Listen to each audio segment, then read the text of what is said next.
Good evening, everybody. We'll start with today's session. We've started discussing about the intermittent diseases since the last 2-3 lectures. And right from aphorism number 231, Hahnemann starts discussing about the intermittent diseases are the diseases which recurs at a certain specific period to which Hahnemann labeled by the intermittent diseases. They have a fixed periodicity sometimes. Sometimes it is not fixed periodicity, but that is a very important characteristic. Hahnemann classified it into basically two varieties. The first variety, which he has added as an intermittent diseases, is alternating diseases. Here, one state alternates with another state of the disease. So, for a certain period, one state of the disease is present, then it disappears, it enters into the second, another state. Again, it disappears, again comes to the first stage. And these types of diseases he has included as a variety of chronic diseases, and he has added it in the intermittent diseases only. Then the typical intermittent diseases, the second variety which he has explained. And in the second variety, in the typical intermittent diseases, he has again classified it into two types. The first one, which is the non-febrile variety, which we have discussed in length in previous lecture. So non-febrile intermittent diseases, that is the first variety. And today, second one, which we're going to discuss, is the febrile variety, that is the intermittent fevers. While discussing the non-febrile variety, he has explained that the treatment is in the similar manner. You have to find it out depending upon the exact state of the patient. We have to find it out whether it belongs to Sora alone, or sometimes it may be sorosyphilitic, Sora alternative with syphilitic. And accordingly, Hahnemann has suggested that you have to give either antisoric remedy or antisoric alternating with the antisyphilitic remedy. But at the same time, we have to consider the modern remedies. There are many more remedies which covers these alternating states, and there is no need many a time that you have to alternate one remedy with another remedy. And last important thing which he has explained while discussing this non-febrile intermittent diseases, the treatment, in order to remove the periodicity, one dose of a cinchona bark should be used in the potentized form as an intercurrent dose, which has a capacity to remove the periodicity. And that is one important hint explained by Hahnemann in the aphorism number 234. So this is what we have learned earlier. Let us go ahead with the febrile variety, and which he explains in the 235 with two big footnotes to this paragraph. So first we'll learn the aphorism and then we'll learn the footnotes. So let us start with the aphorism 235. With regard to the intermittent fevers that prevail sporadically or epidemically, not those endemically located in marshy districts. See, very specifically, he is explained again regarding the intermittent fevers. Again, he explained there are two varieties. One variety which is related with the specifically either due to sporadic or epidemic variety, but not of endemic. We often find every paroxysm likewise composed of two opposite alternating states, cold heat or heat cold. So he explains over there that these are the varieties which alternates between two opposite states. Either it starts as a chill state, cold state, followed by heat state, or vice versa. It starts as a heat state, followed by the cold state. More frequently, still the cold heat sweat. So there are many permutations and combinations which you can get in this intermittent fevers. Either you get cold states followed by heat. Either you get heat states followed by this cold state. Either you get three states alternating with each other, the chill followed by heat followed by sweat. Or sometimes it might be a different combination. And all these permutations and combinations are very important from homeopathic point of view. We have to consider exactly what variety of presentation of intermittent fever is there in the present. If you are able to catch exactly that, then it is quite possible to reach to the right remedy, and a single dose of that remedy removes whole episode of that intermittent fever. But so much important is exactly finding it out what variety of the disease is there, whether it is chill followed by heat or heat followed by chill, or whether chill, heat, sweat. You have to understand it clearly. Therefore, the remedy selected for them from the general class of proved common, not antisoric. Underline. He is explaining here you should not give antisoric directly. Here you have to find it out a remedy which covers that specific state. So not antisoric.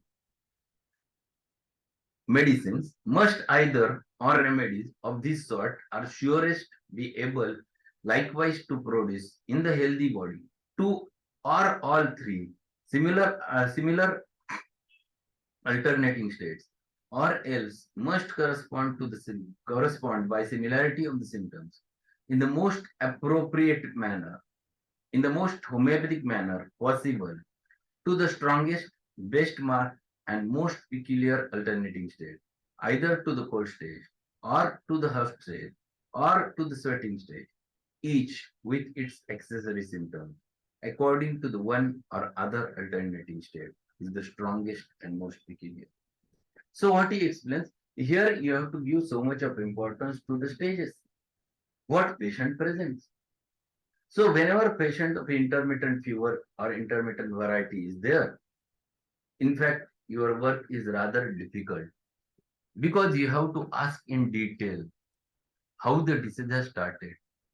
Here you have to ask how exactly it has started, explain in detail.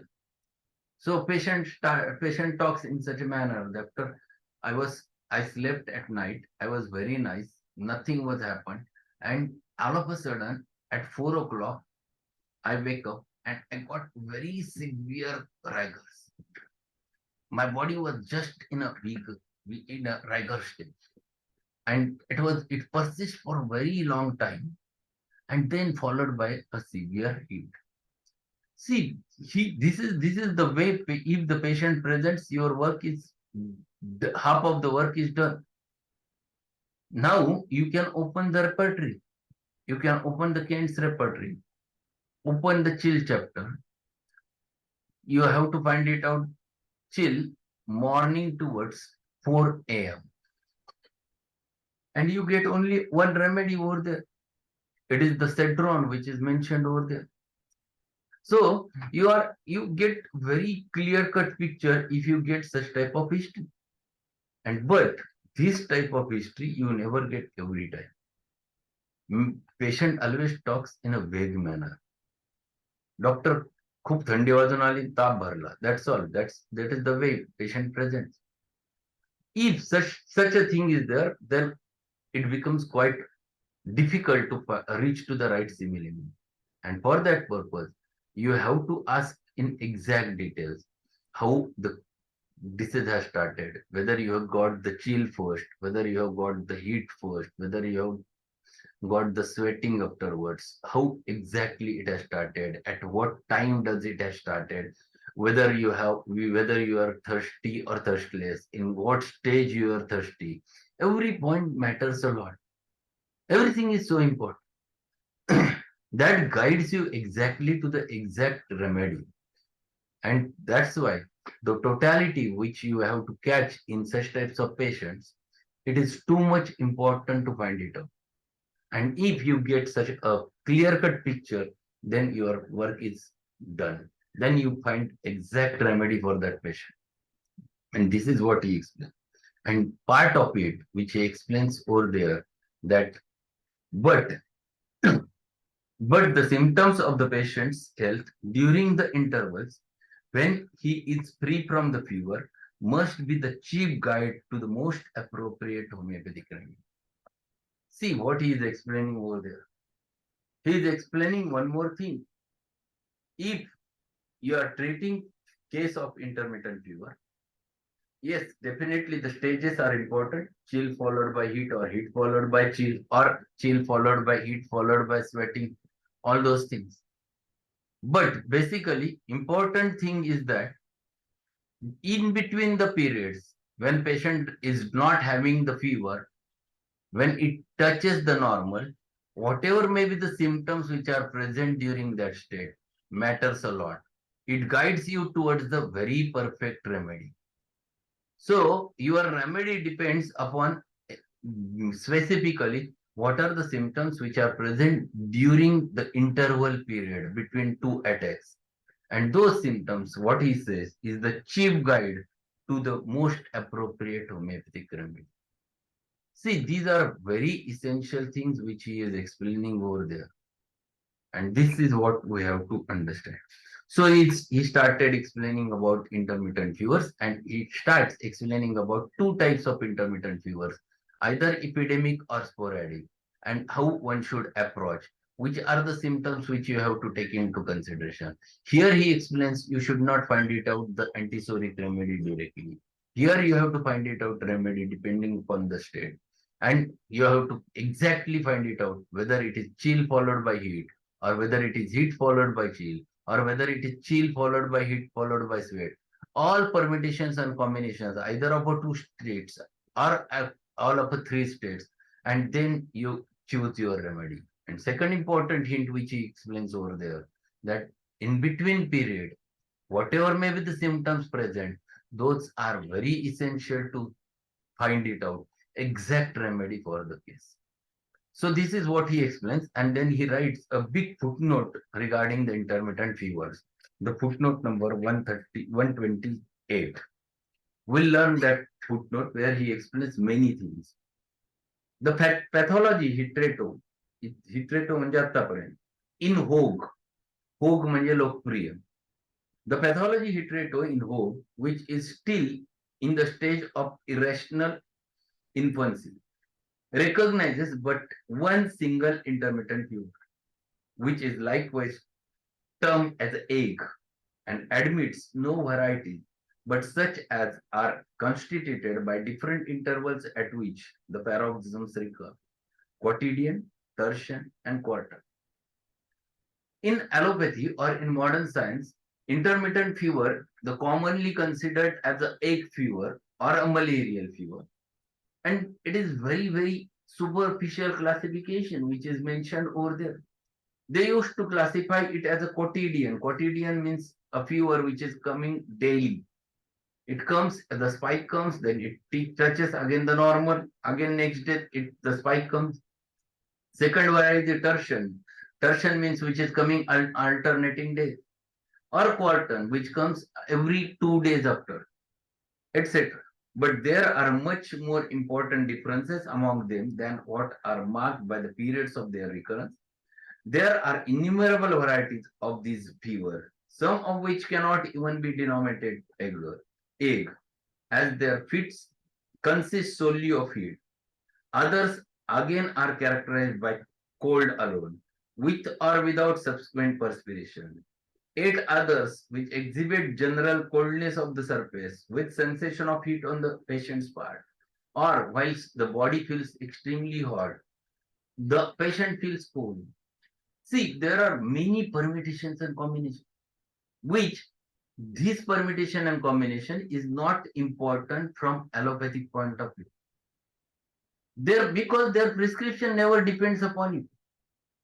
Whether the chill stage is marked, whether the heat stage is marked, or whether the sweating stage is marked, whether the patient feels hot inside but externally cold on surface, whether patient feels chill inside but externally hot, all those matters when you prescribe homeopathically.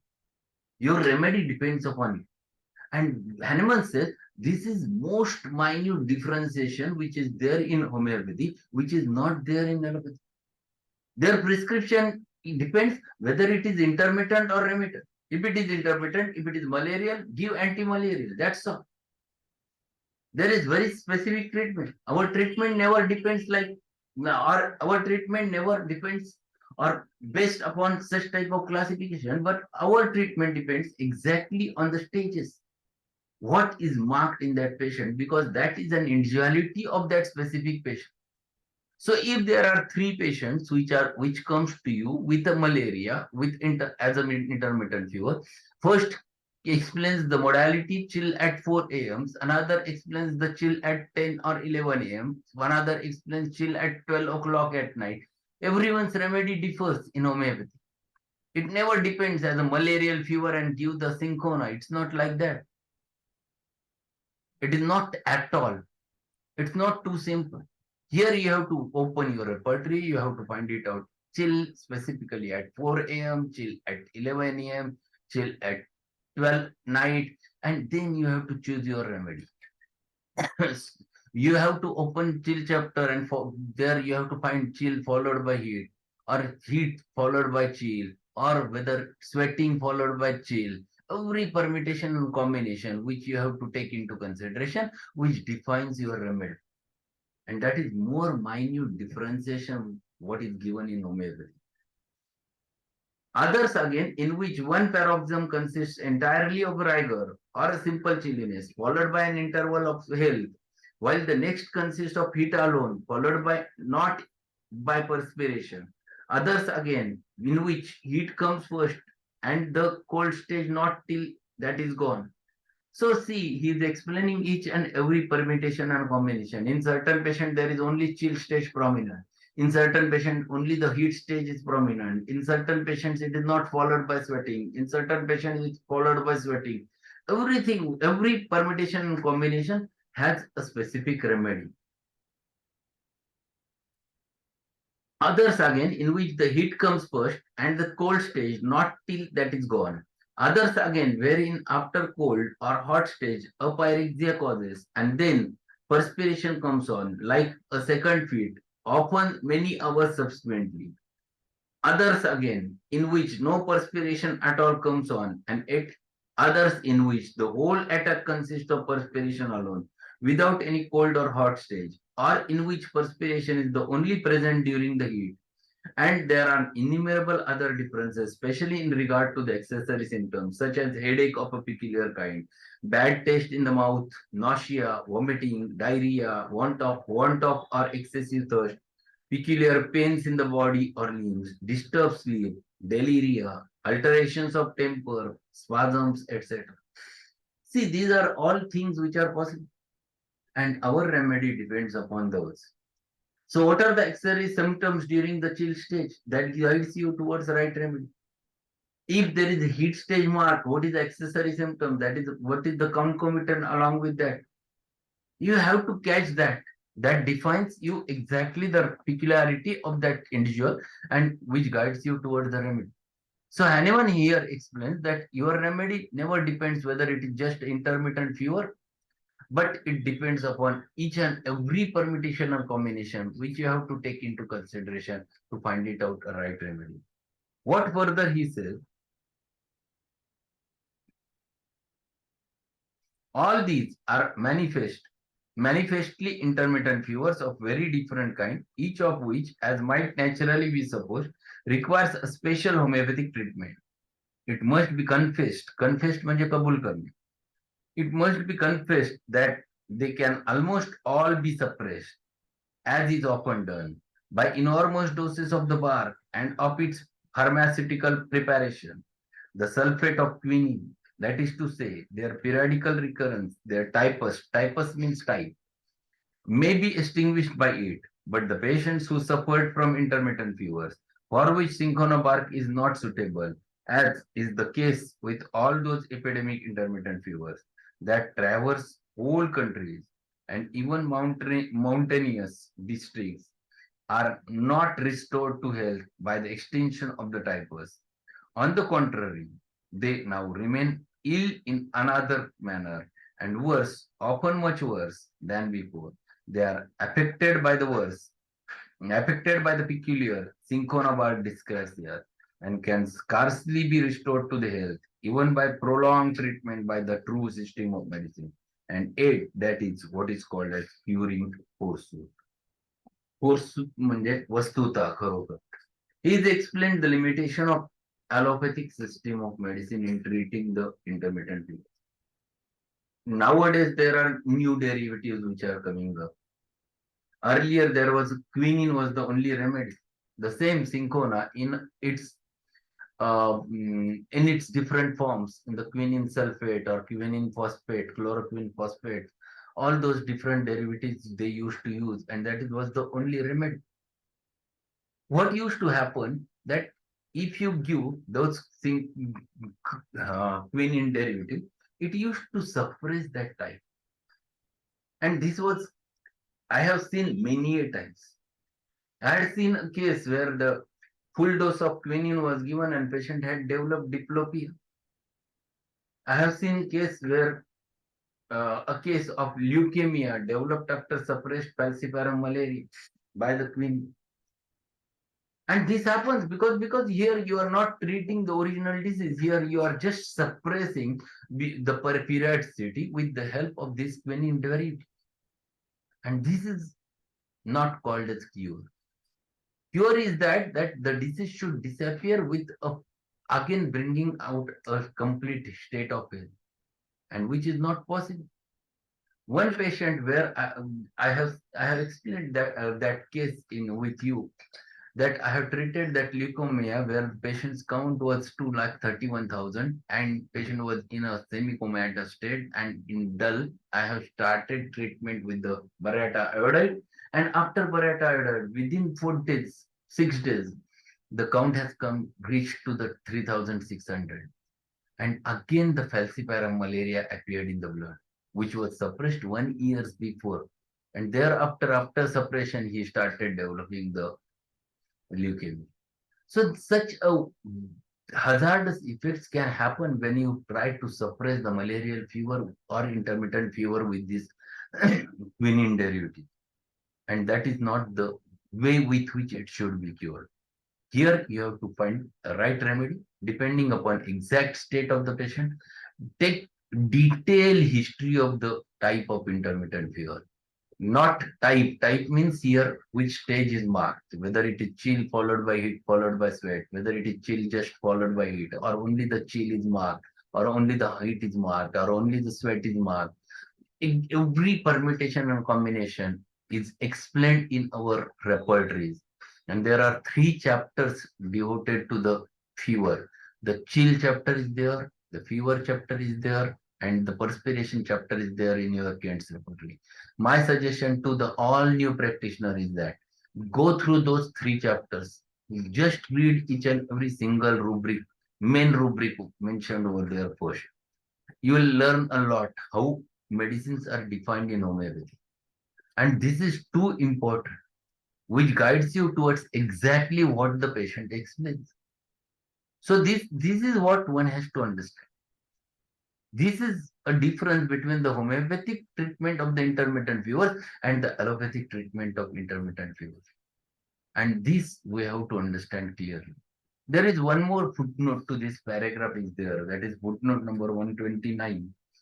Regarding last sentence, which is of this aphorism, and regarding the most appropriate remedy, how to find it out. What he explains, he has given the reference of Dr. von Boning-Hussein over there. So footnote number 129. Dr. von Boning-Hussein, who has rendered more services to our beneficent system of medicine than any other of my disciples. Disciples means his shishya, that's it, students. Boning-Hussein was direct student of the Hahnemann. Has best elucidated this subject which demands so much care and has facilitated the choice of the efficient remedy. Facilitated म्हणजे सोपं करून सांगणे. Facilitated the choice of the efficient remedy for the various epidemics of fever. In his work, entitled Versuch either homeopathian therapy, their VIHMC fever, 1833. So he has given the reference of one book written by Boning-Hussein over there, where he has explained how to approach towards the intermittent fevers. And this is very important. Here, you have to find it out remedy on the basis of either state of the patient or whatever the symptoms which are present during the interval. The first attack and second attack, in between period where the patient is in state of health, just find it out which are the symptoms which remains over there or which are appears over there, and those symptoms guides you towards the right remedy. This is what Hahnemann said. So how to understand exactly or how to find it out exactly the remedy in such types of intermittent fever, that is epidemic or sporadic, that he has mentioned in this aphorism number 235. Tomorrow we'll continue with the 236, where he again explains what is the exact time of giving the remedy. If you have worked it out, exact remedy, at what time we should give. And here he explains that the remedy which you are going to give in such types of cases is not at all defecting, not at all antisoric, but it is a remedy which is specifically a state remedy. The way patient presents, the remedy which presents to that state, that you have to catch over there. After patient settles, then you have to follow it with the antisoric, but not immediately with the antisoric. So homeopathic management of epidemic and sporadic variety of intermittent fever, he has mentioned in aphorism number 235, along with two footnotes to this paragraph.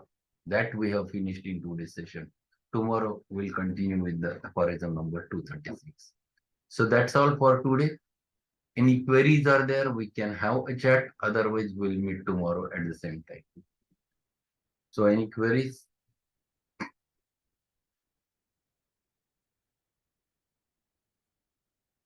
So welcome to Priyanka, welcome to Manisha, Hiral, Varkesar, Nikita. So we'll meet tomorrow again at the same time. Thank you very much. We'll continue, and this Thursday, keep 9 o'clock fixed. I will going to take aurum and its salts. It will not possible to finish it in one session. So either part of it in this Thursday and part of it next Thursday. But it will be a feast for everyone, because I'm going to share a case, wonderful case which explained the both aspects of the aura. So we'll discuss that on Thursday at 9 o'clock. So tomorrow at 6 o'clock we'll meet. Thanks everyone.